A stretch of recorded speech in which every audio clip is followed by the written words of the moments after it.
This episode is brought to you by my friend Rebecca Walser, a financial expert who can help you protect your wealth.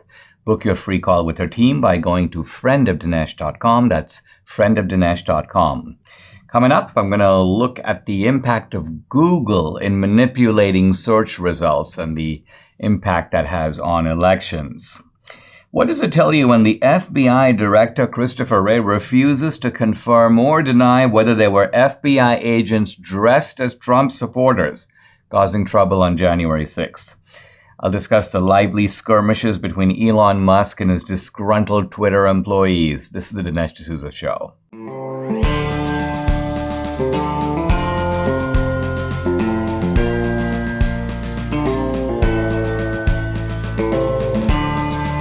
America needs this voice. The times are crazy.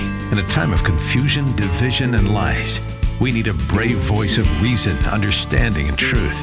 This is the Dinesh D'Souza Podcast. As I reflect upon the dismal results of the midterms, I'm trying to think about all the different ways in which the playing field could have been manipulated, you can say unleveled, either by the Democrats explicitly or by their allies in the media, in the tech community, and so on. And I'm reminded of the work of one particular psychologist. This is Dr. Robert Epstein, who has been studying the impact of Google in manipulating search results. Now, who is Dr. Epstein? Well, here we go. He's a senior research psychologist at the American Institute for Behavioral Research and Technology. This is in California. He's been a research psychologist for 40 years. He's been on the board of Psychology Today and Scientific American Mind. He's a PhD from Harvard University. He's written 15 books, more than 300 scientific and mainstream articles. And he has really been focusing since 2012, so now for a decade, on what tech platforms in general, but specifically Google. See, Google is in a very unique position because, think about it, Google has become kind of a verb. Let's Google it. And let's Google it means let's get more information about it. Let's run a search. And while there are a couple of other smaller search platforms, much, much smaller, Google really has a virtual monopoly. And this makes Google, in a way, more powerful than the other platforms. And let's remember, Google also owns YouTube. So Google has that kind of combined power. Now, what Robert Epstein has found is that Google has systematically manipulated search results. And they do it particularly to influence elections. He's been arguing that they've been doing this for a while, but it's quite possible that they have even ramped it up in recent elections. Now, Google sort of denies they're doing this, but Epstein's evidence seems to show that they do it. And he says that Google has, quote, the ability to shift attitudes, opinions, beliefs, purchases, and votes without people knowing it. Now, the key point here is without people knowing it. Google uses a technique called ephemeral content. And this means fleeting content that appears but then disappears. And that's the key point. If it disappears, it's really hard to then go back and look at it because it's here and it's gone. It's almost like if one of those apps where I send you a photo and you get the photo for 15 seconds and then the photo's gone. So I've sent it to you. You've seen it. It's had an impact on you, but then it disappears. So here's Dr. Epstein. Fleeting content like search results, news feeds, search suggestions that appear before our eyes impact our thinking and behavior and then disappear, leaving no trace. You can't go back in time and see what the search results people were shown, at least not under normal circumstances. And what Epstein does is he does these experiments to show that, first of all, this is pervasive. This is happening even though in his experiments he exposes people to content on a short-term basis and then measures the impact on their thinking, he goes, listen, try to imagine what's going to happen when you get this kind of content multiple times a day, every single day, on and on and on. So he says that the impact of Google is made even worse and is in some ways even more insidious because it is driven by computer algorithms. See, if somebody were to tell you that there's a guy behind the curtain and he's manipulating searches so that he tells you what you should see, you're going to be automatically suspicious. Like, who is that guy? What's his agenda? On what basis is he making these selections? But because Google is running algorithms, you tend to think, well, listen, if I search for 2000 Mules or I search for Dinesh, I'm going to be getting the most common sites. But no, you're not. You're not getting the most common sites. Google's algorithm is fixing what you're actually seeing. This is the key point. And according to Robert Epstein, quote, if you have been using Google for more than a decade, they have the equivalent of 3 million pages of information on you. He goes, if that number sounds ridiculously high, bear in mind they're collecting information about you over more than 200 different platforms. Not just Gmail, YouTube, the Google search engine, Android phones. But if you have a Fitbit fitness tracker, you could be sending physiological data to Google 24 hours a day. And so Google owns all these other subsidiary companies, all of which are vacuuming data and sending them to Google. He goes, if you visit websites that use Google Maps, which millions of websites do, or that use Google Analytics to track traffic to their websites, Google can legally track everything you do on those websites. Google can easily demote websites so that they appear infrequently or not at all. They can block access to websites. You may think it's a website. No one can stop access to it. Google can, so you can't get access to that website through Google. This is a very powerful company, and I think one of the questions the Republican House needs to look at is how is Google using their power? It may be time to rein in this monopoly. And a first step, the House can't do it all by itself, but what it can do, a necessary first step, is to get the facts out, to conduct an investigation, and expose Google for what Google is actually doing. What some of us would do just to be young again, the simple things like climbing stairs, getting in and out of bed, taking a walk aren't always that simple. Too many aches and pains, but they can be, because thankfully now there's a 100% drug-free solution for those aches and pains. It's called Relief Factor. Relief Factor supports your body's fight against inflammation.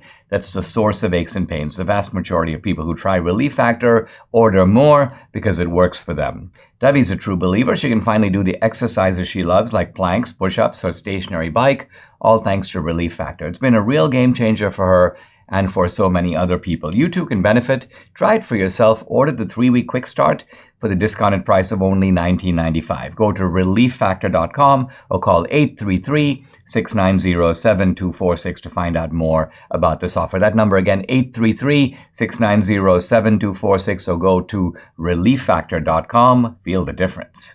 FBI Director Christopher Wray appeared just a day or two ago at a hearing before Congress and was asked a question by Representative Clay Higgins, the Republican of Louisiana. Did the FBI have confidential human sources embedded within the January 6th protesters on January 6th of 2021? And Ray replies, as I'm sure you can appreciate, I have to be very careful about what I can say about when we do and do not and where we have and have not used confidential human sources. A non-answer.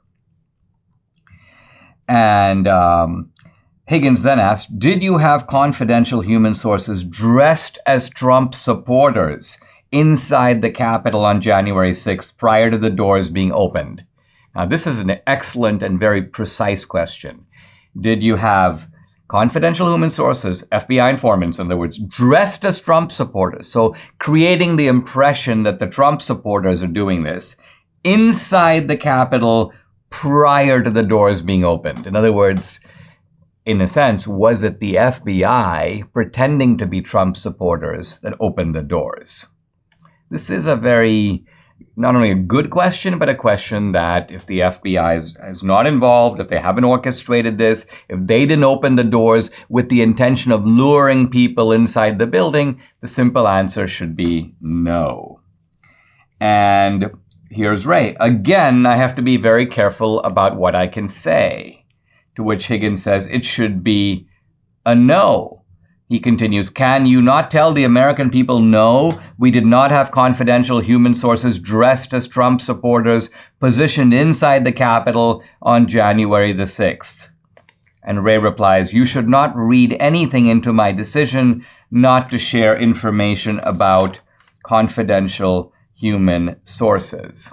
Now, this has sort of been the FBI's sort of gambit and game for a while. We're not going to be able to share information about our sources. You might remember that Ted Cruz in 2021 questioned FBI official Jill Sanborn. Pretty much the same series of questions. Did the FBI orchestrate January 6th? Was the FBI letting people in the building? Was the FBI driving the plot forward? One question upon another. And all she kept saying is, I can't say, I won't say. And so, but I think all of this is very revealing because we now have independent evidence that the FBI had and has infiltrated to a great extent groups like the Oath Keepers and the Proud Boys.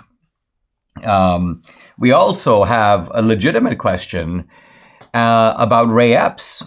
Was Ray Epps an FBI informant? And again, just simply for them to say we're not able to discuss the matter, think about these are the relevant questions about January 6th, not the sort of nonsensical pats taken by the January 6th committee. Did one staffer send an email to another staffer? This kind of nonsense, all trying to sort of implicate Trump. So they're looking in the wrong place. Here's the right place to look, which is to say, to what degree was this a government-run operation, really from start to finish, with some yahoos in the Proud Boys and the Oath Keepers as the pawns of a manipulative deep state? That's the real question. And notice that the FBI is ducking the question, which doesn't surprise me because they are the deep state. Now, recently, last couple of days, an interesting article in the New York Times. Feds had informants in Proud Boys and Oath Keepers. This is Julie Kelly's summary of the article. But in the summary, Julie points out, she's drawing on the reporting of a guy named Alan Feuer at the New York Times, that the vice president of the Oath Keepers, Greg McWhirter, by the way, this guy's a former sheriff's deputy. He owns a tactical gun range and gun shop in Montana. He's been an FBI informant. And he was telling the FBI all about the group's activities in the weeks leading up to January 6th, all of which is another way of saying that the FBI knew the exact role to the degree it was pre-planned at all, and that's an open question, but to the degree it was pre-planned, the FBI knew what was going on with the Proud Boys and knew what was going on with the Oath Keepers. Now, by the way, these are portrayed by the left and by the FBI as like dangerous militia groups of the, sort of like a domestic homegrown ISIS. And so here's an interesting question. If this is a domestic ISIS, if they're planning all this nefarious sedition and insurrection, if the FBI was being told weeks before, why didn't they stop it before it occurred? And Mike Pence says, my life was in danger, the Capitol was in danger, congressmen and senators were in danger, the whole thing was very disturbing to democracy. Yeah, the FBI was in a complete position, first of all, to have nabbed these plotters beforehand. And held them for questioning. January 6th would simply not have occurred. And so the question then becomes, why did it occur? Why did the FBI allow and perhaps even encourage the plot to go forward?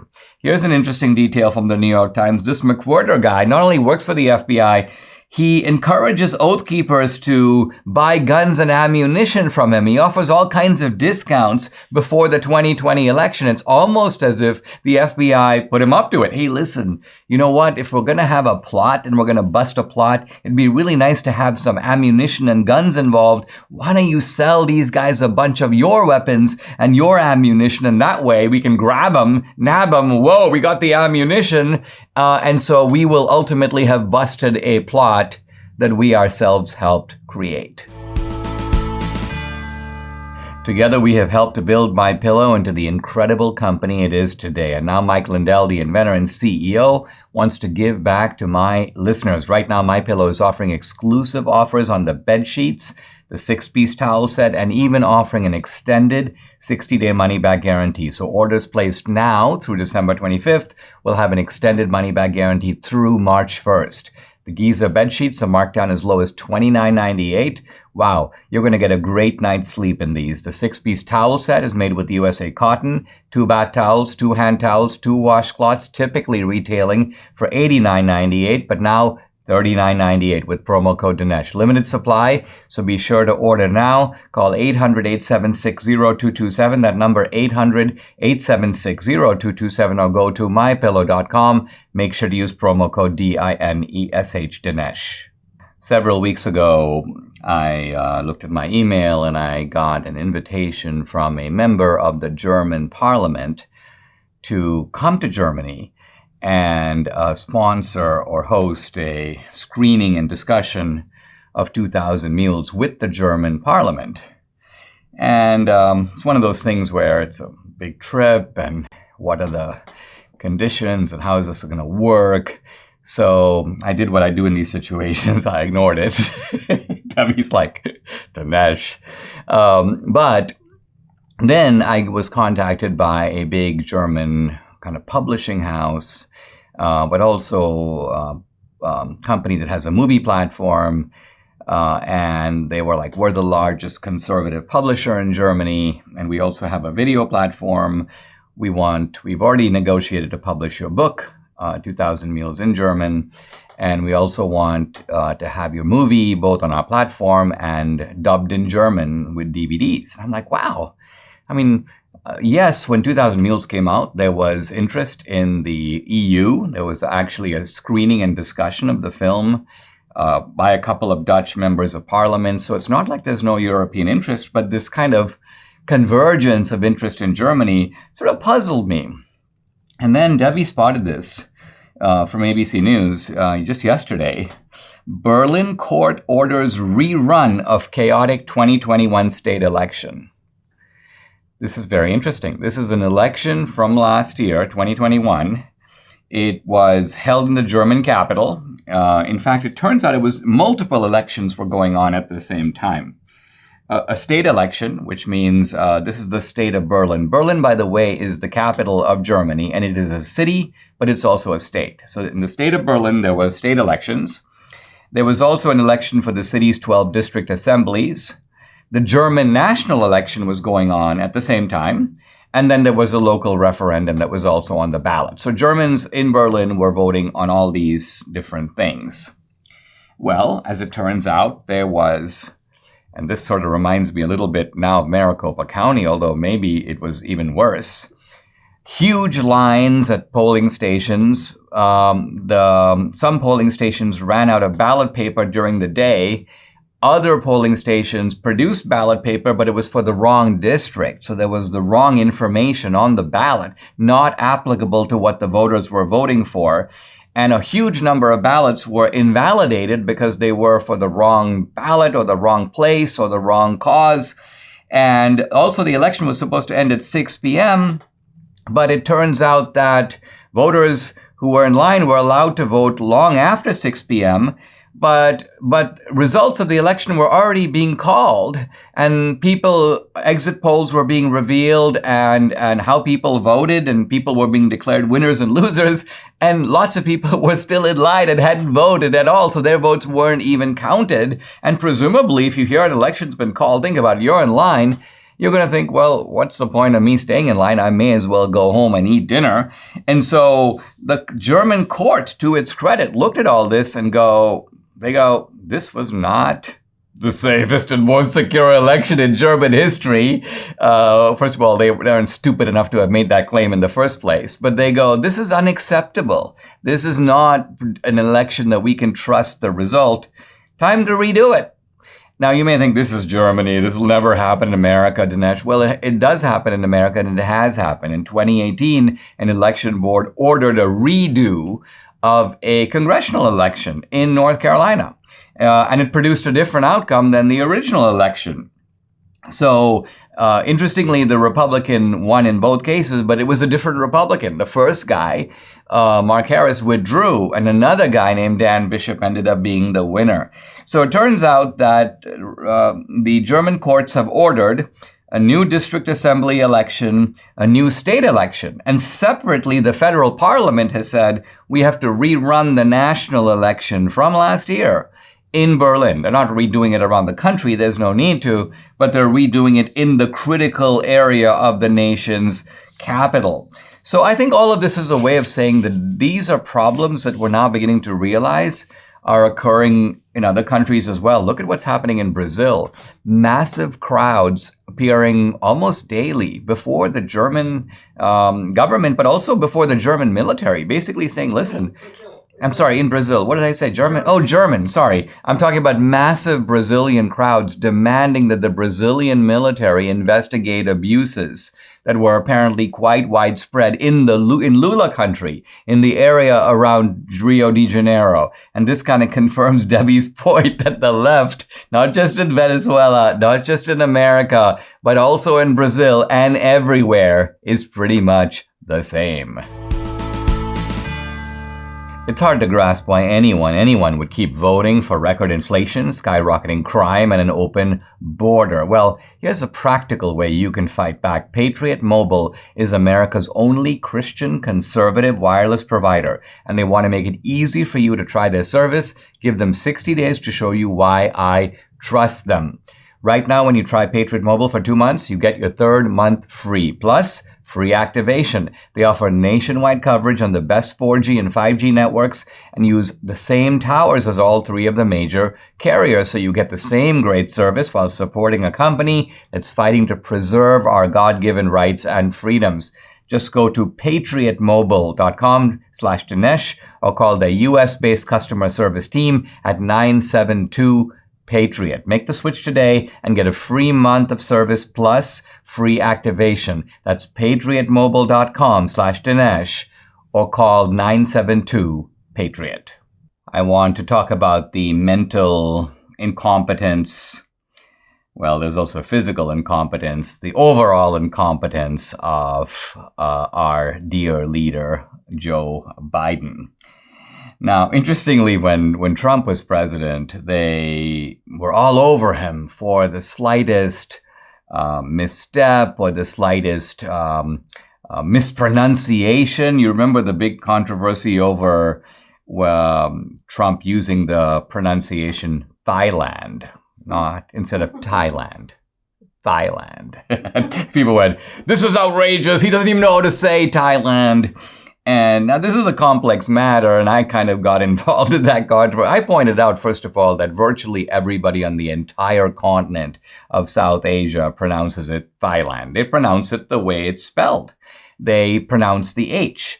Now, interestingly, in the Thai language, there is no real H. And so they say Thailand. But that is simply an anomaly of the Thai language. Let's remember that the names of different places are pronounced differently around the world. The French say Paris, we say Paris. And so it goes. Same with Italy, Venezia, we say Venice. And so you would think that all of this is like a triviality. Why are you getting on Trump? But this just shows you how they were like, let's get him on that. Now with Biden, what's increasingly obvious is that this guy is a mental infant, or at least he has to be treated like a mental infant. You might remember some months ago a note card surfaced. Biden sort of clumsily held it where you could see it, and it was reproduced on social media and on TV, and I did a segment on it, and it said things like, take your seat, as opposed to going and sitting in someone else's seat. And the kind of instructions you'd give to, Debbie taught elementary school, the kind of instructions you'd give to like a 5-year-old. Listen, take your seat. Don't speak unless spoken to. Things like this. And Benny Johnson on social media had something yesterday where the same thing happened a second time. Biden had a note card. He apparently turned in a certain way so you can actually read the note card. And the note card has, it's like in all caps. Again, it has that notion that we're talking to somebody who's really not all there. We have to treat this person. So here are a few of the instructions. 1, you will take a photo. And the you is all caps, as if to say Biden might be confused about who's. You will take a photo. You will sit. You is all caps. Again, you will deliver opening remarks. So this is an embarrassment. The press doesn't cover things like this because they look away from it. And that really shows you that this is the media we're dealing with. They're not giving us any coverage, and certainly no critical coverage at all. Let's remember this is the same Biden who recently confused Cambodia and Colombia. I mean, we're not talking even about countries that are next door to each other. We're talking about... It starts with a C. They both do start with a C, and they do both end with an A. That is true. But so does California. So what we're dealing with here, and then is Fetterman. Fetterman is pretty much in the same situation. I now see news reports saying that, well, yeah, we kind of have to acknowledge that Fetterman has to be treated differently in the Senate because the man is mentally impaired. Here is a news article. Senator-elect Fetterman will not be able to answer questions in the usual way. In the usual way. As if there's another way he's going to answer questions. Telepathically, sign language, nodding his head up and down no matter what the question is. He can't answer questions in the usual way as he continues to recover from a stroke, one of his advisors said on Twitter. So this is a disgrace. In fact, I find it hard to believe that this is the actual will of the voters of Pennsylvania, or for that matter, the actual will of the voters in America. Debbie and I try to eat healthy, but I'm not a huge fan of the flavor of veggies. Even so, I got to admit, when I'm in the produce section, all the vibrant colors of fruits and veggies look really good. Now, Dr. Howard at Balance of Nature told us that all those colors you see in the produce section equal nutritional variety. Different colors signify different key nutrients. So if you eat only your favorite 1 or 2 veggies, well, you're missing a whole world of vital nutrients. So this is why Debbie and I take these 6 little fruits and veggie capsules every day. Each daily dose is made up of a blend of 31 different fruits and veggies. 31. And that's the only way we can possibly get what we need. So give your body what it needs with Balance of Nature. For a limited time, all new preferred customers get an additional 35% discount and free shipping on your first Balance of Nature order. Use discount code AMERICA. Call 800-246-8751. That number, 800-246-8751, or go to balanceofnature.com and use discount code AMERICA. I'm calling this segment Twitter Tales, and I'm going to be focusing on the extremely interesting but also entertaining skirmishes between Elon Musk and his current and, in some cases, recently former employees at Twitter. Before I launch into that, though, I want to make a serious point, and that is that Elon Musk is really showing how it's done with regard to cleaning up Twitter. Just think about it. You've got this company, a technologically sophisticated platform, but it's like infested with ideological rats. Horrible people who take pleasure in blocking, censoring, and controlling other people. In other words, little monsters. And you can't just come in and say, these are my new directives. You have to kind of go in and start fumigating the place and getting rid of rats. And so Musk has been doing that. He's been firing rats, which is to say getting rats out of the building. Very good thing. He has also been making it clear that the rats that stay need to be committed to the vision of the company. So in other words, if you're a rat and you have a different view of what Twitter should be, or frankly, a different view of the work expected out of you, and I'm going to come to that, Musk has a very surprising demand of his workers. He expects them actually to work. And this, as we'll see, is producing some convulsions at Twitter, wherefore apparently months, if not years, the attitude has basically been Twitter's a place to hang out, eat free meals, watch TV, go on social media, and then essentially get online and start banning, deplatforming, and restricting people. So it was really fun in the old days, and in that sense, Elon Musk is seen as a spoil sport for bringing the fun to an end. The skirmishes between Musk and the employees seem to focus on three areas. One, Elon Musk is firing people who openly abuse him on Twitter. These are his own employees who tell him he's an idiot. He doesn't know what's going on. He doesn't really know what programming really is. I mean, think about it. This is a guy who's built a massive company. Most of these people are little twerps. And they're like, you don't know anything about coding. You don't know anything about marketing. You don't know anything about running a company. And then Elon Musk replies, you're fired. And they're like, wait, what? I thought dissent was permissible. Yeah, dissent is permissible generally in most companies, but you know what? There are mechanisms and forums for dissent, such as making a confidential report, raising a point at a meeting, as opposed to blasting your boss on a public forum and insulting him, which is a fireable offense pretty much anywhere. Number two, Elon Musk is now saying that people, by and large, should pay for their own meals. Most people around the country are going, well, isn't that universal? Doesn't everybody who works for a company pay for their own meals?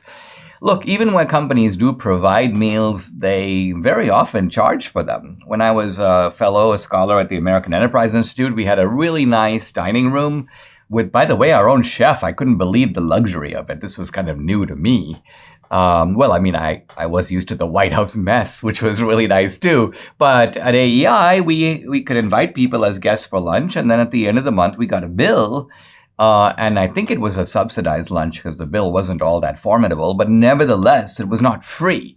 And so Elon Musk is saying, first of all, he's not even really against providing meals at all. He's simply saying with a lot of people working at home, he goes, our lunch services aren't really taken advantage of. There's very low level of consumption. And moreover, he goes, very often for dinner, we don't even provide dinner because everyone's already left the building. This is almost direct. Almost no one came to the office. And, quote, they don't even bother serving dinner because there's no one in the building. And yet, this is the attitude of Twitter employees. Quote, he fired 3/4 of the employees. By the way, not true, an exaggeration. Now he's planning to starve the rest of them. As if to say, these people there's no other way for them to get food, even in the San Francisco area. And Elon Musk's third demand, which apparently is also perceived as unreasonable by these Twitter slugs, is that if you want to work at Twitter, you have to show up to work in person. It's not going to be enough anymore to say, listen, I'm basically sitting on my couch in my living room, or I'm at the gym putting in some work while I'm on the treadmill. No, you have to actually show up at Twitter and work there. And you have to be willing to work long hours, in part because this is a platform that is not making money. So Musk is introducing normalcy, normal business practice to Twitter. And this is a guy who's built massive companies, so he certainly knows what he's doing. It's just comical to see these unbelievable spoiled brats at Twitter. Free lunch. I should be able to abuse my boss. I don't have to show up to work if I don't want to. And Elon Musk is saying, well, the rules are changing. There's a new sheriff. Well, there's a new boss, at least, in town. There seems to be no question America's currently in decline. Crime and inflation are skyrocketing. It seems daunting, but don't lose hope. If you're a senior, you remember better than anyone how strong America can be when we work together. This is why I urge you to join forces with AMAC. AMAC is the Association of Mature American Citizens. AMAC exists to enrich the lives of seniors and uphold freedom for all Americans by fighting for conservative causes. Membership comes with discounts on hotels, restaurants, cell phone service, and much more. And my friends at AMAC offer advisory services on things like Medicare, financial planning, and Social Security. Becoming a member of AMAC is easy. It only costs $16 a year. Go to amac.us/Dinesh to sign up today. Debbie and I are proud members of AMAC, and you should be too. Go to amac.us/Dinesh now. Join millions of other AMAC members today at amac.us/Dinesh. That's amac.us/Dinesh. I just put out a tweet this morning, and Debbie's like, I wish you had run that one by me. What I basically said is, frustrated and angry and out of a job, Nancy Pelosi believes it's now her turn to get hammered. Now, obviously, this is called a double entendre. A double entendre is a phrase with a double meaning. Paul Pelosi got hammered with a hammer, and what I'm saying is that Nancy Pelosi, whom I often call Vodka Nancy on this podcast, decides that she's going to get hammered, obviously in a different way, to console her for having lost her job as Speaker of the House. She no longer gets to tear up not that she'll tear up Biden's State of the Union, but she no longer gets to perform on this massive public stage that she's enjoyed. Now, it is kind of funny because, Debbie's instinct is right to the degree that there are a couple people, even in my feed on social media, like, Dinesh, how can you say that? Implying that I'm saying that Nancy Pelosi should be hammered in the way that Paul Pelosi, and these are people who just can't read. They not only can't read, but they can't think. They've never heard of a double entendre. Let's look that one up. What is that, French, Dinesh? What language are you speaking? You're really going way over our heads now, And I'm like, look, I mean, anyone who has an appreciation, and look, and it's not if I'm being harsh, I mean, the left is 10 times more harsh. Every single day in my feed, I get these Vanity Fair, and Debbie, you see these too, screeds against Trump. They're unbelievably vicious. So these people want the right to be vicious against us. We're not even allowed the right to have some ironic humor at their expense. So my response to this is, I do not apologize. Shove it. If you can't understand English, consult a dictionary. All right. But I do want to talk about Paul Pelosi because there's a very interesting report. You might remember that a couple of weeks ago, in fact, on November 4th, an NBC reporter named Miguel Almaguer did a news report in which he said, listen, we found out two interesting facts about this Pelosi incident. The first one is that even though we're being told that the police, opened the door and went in, it was actually Paul Pelosi who came to the door and opened the door himself. And number two, far from exiting the building and running for his life and going into the arms of the police or the protection of the police, he turned around and walked back into the building where his attacker, David DePape, was, then proceeded to hit him with a hammer. So all of this would suggest very odd behavior on the part of Paul Pelosi, not to mention that his state of mind did not appear to be that he was threatened. Let's remember, when he called the cops, he didn't say, I'm being attacked. He said, let's do a wellness check on me. So this guy, Miguel Almaguer, does this report, and right away NBC springs into action. They take down his report. They delete it from their website. Later, I read that they have put him on some kind of demotion or suspension, so they're penalizing him for it. But guess what? It turns out that a local NBC reporter, also it's the same network, has done a report that says pretty much exactly the same thing as Miguel Almaguer, and that report is on the NBC website. It hasn't been taken down. So we're talking now about NBC San Francisco affiliate KNTV.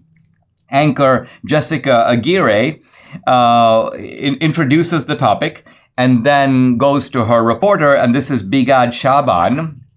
And this guy says there are now contradictory reports about the door. He says that federal prosecutors in their written complaint claim that the police opened the door, but he says that, in fact, the San Francisco DA had previously stated Mr. Pelosi opened the door with his left hand. So it's the detail here that's kind of convincing. Not just that Pelosi opened the door, but think about it. If you're opening a door, by and large, in a normal posture, you're leaning toward the door, and Pelosi opens the door with his left hand. And then the reporter, Shaban, quotes, he cites a source familiar with the investigation who personally watched the police body camera footage from that night, who says that, quote, officers knocked on the door of the Pelosi home, then backed away, and the video clearly shows Paul Pelosi open the door with his left hand, end quote. So I think what's going on here is that NBC News is being part of a cover-up, and they're covering for Paul Pelosi. And the reason that the cover-up kind of works is because the police, the San Francisco police, are also in on it. This is hardly a massive surprise for the simple reason that the local police in a place like San Francisco are going to be pawns of somebody as powerful as the Pelosi family. They're not going to want to do things that upset the Pelosi's. They're going to want to try to place Paul Pelosi in the best light.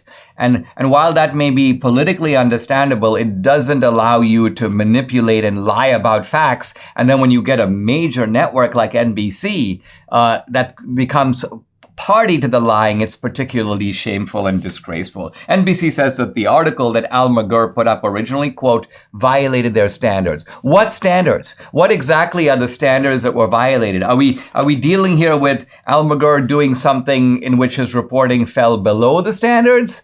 Or was his real crime the crime of actually telling the truth and placing that this Pelosi incident in a more ambiguous light than the authorities and the Pelosi family would rather have it be out there? Are you watching your retirement slip through your hands every day? Are you worried about a black swan market event that could be coming? This is an event that comes out of nowhere and basically decimates your accumulated savings. That's not all. Interest rates going up, inflation rising. How can we protect our money? How can you get ahead of what's happening with the economy? This is not a time to wing it or go with a hunch. You need a qualified expert on your side. Well, I'm not that expert, but my friend Rebecca Walzer is. She's a tax attorney and wealth strategist with her MBA from the London School of Economics. Rebecca and her team will help to prepare you and your money for the turbulent times ahead. We all work hard for our money. We can use some really good guidance to help us build on what we have. Go to friendofdinesh.com, book your complimentary introductory call today to see if you qualify. That's friendofdinesh.com. Let Rebecca Walzer's team of experts protect your wealth during these unprecedented times. I'm doing a kind of mini course in Christian apologetics by focusing on my book called What's So Great About Christianity. I've got the hardcover. You can pick it up in paperback from Amazon, Barnes & Noble, pretty much anywhere. And chapter 2 of the book is called Survival of the Sacred, Why Religion is Winning. And it's a little bit of a mischievous chapter because it focuses on a topic that may seem surprising, and that is the topic of the evolutionary or adaptive value of religion, of faith, of believing in the transcendent, of believing in God. I'm not speaking here specifically about Christianity. That comes later in the book, actually soon. But here we're talking about why this notion that life is not the only life and that there is more to life than what life itself offers in material terms.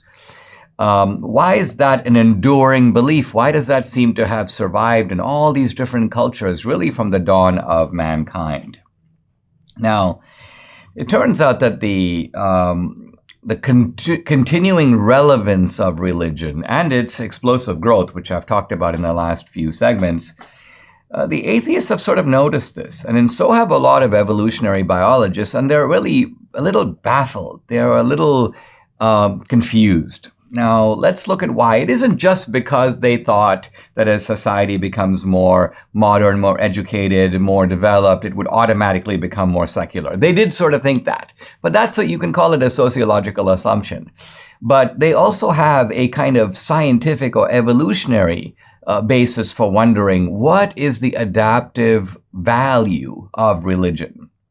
Now, the Darwinists think there has to be, I'm now reading from the book, has to be a biological explanation for why in every culture since the beginning of history, man has found and continues to find solace in religion. So here's Richard Dawkins. Dawkins is the author of probably the leading book of the so-called New Atheists, who I'll be discussing periodically. People like Dawkins, Hitchens, Sam Harris, Daniel Dennett, and others, many of whom, by the way, I've debated one-on-one. And here's Dawkins. He goes, religion, quote, poses a major puzzle to anyone who thinks in a Darwinian way. So here I just want to outline what that puzzle is. The puzzle is this. Scholars assume that religious beliefs are an illusion. So now we're talking about, obviously, scholars of a kind of atheist or agnostic disposition. They go, well, listen, in the case of religion, people believe stuff that is not in any way attested to by scientific experiments or even our direct senses, right? We believe in things like angels. We believe in things like there's an invisible God. You can't see him, but he does exist. We believe in, I'm not quoting the anthropologist Scott Atran. He goes, religious belief requires taking, quote, what is materially false to be true. Now, the key word here is materially, because people like Atran believe that the material world is kind of all there is.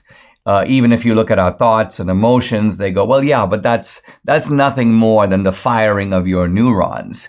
You experience it as something perhaps immaterial, but there's a material explanation and basis for it. So Atran and others believe that religion requires a commitment to what they call, quote, factually impossible worlds. Now, whether these worlds are factually impossible is something we'll get to later, but the assumption here is that, listen, this concept of, let's say, heaven or hell, or even the ancient Greek concept of the afterlife, the starting premise of these scholars, these evolutionary scholars, is that that's preposterous. They can't be a place like that. But if it is preposterous, let's just kind of, a lot of good argument is going with what your opponent is saying. Let them have their premises and let's kind of tease out the implications. So this is how they think. They go, listen, if religion means believing in stuff that doesn't exist, whole worlds that don't exist, a God that doesn't exist, then the question for the evolutionary biologist is, well, what is the adaptive significance of these beliefs for people? In other words, let's think about it this way. From the evolutionary biologist point of view, we are evolved creatures. We have evolved from lower forms, from other animals, and we have evolved on one basis and one basis alone. Survival and reproduction is how we came to be who we are. Natural selection has produced us. So the question then becomes that as human beings, we've developed the capacity to survive and to reproduce. And in order to survive, you got to have a kind of, let's call it a realistic assessment of the situation. If you believe in nonsensical stuff, let's say, for example, I am a caveman and I believe in imaginary rabbits. I believe that I can eat these rabbits because I imagine them to be real, even though they're no real rabbits. Well, obviously somebody like me is going to starve. I'm going to die out. My genes are not going to be reproduced. Only people who believe in real rabbits and figure out a way to catch them are going to be able to survive and have children of their own. So this is the problem we're dealing with. I'm going to quote the philosopher Daniel Dennett. The ultimate measure of evolutionary value is fitness, the capacity to replicate more successfully than the competition does. And so on the face of it, this is my point. I'm just setting up the problem. I'll deal with it more tomorrow, Friday. But religion seems to be useless from an evolutionary point of view. It costs time and money. It induces its members to make sacrifices that undermine their own well-being for the benefit of others, people who are in a way not related to them, and who are sometimes total strangers. Think of it, religious people build cathedrals and pyramids that seem to have really no value from the point of view of survival. The ancient Hebrews sacrificed their fattest calves, and even today people will slaughter goats and chickens on altars. Religious people forego foods. The cow is holy to the Hindus. The pig is unholy to the Muslims. Christians will give tithes and financial offerings in church. The Jews keep the Sabbath. So the evolutionary biologist is really puzzled. Why would evolved creatures like human beings, who are bent on survival and reproduction, do things that seem unrelated and even harmful to those two objectives?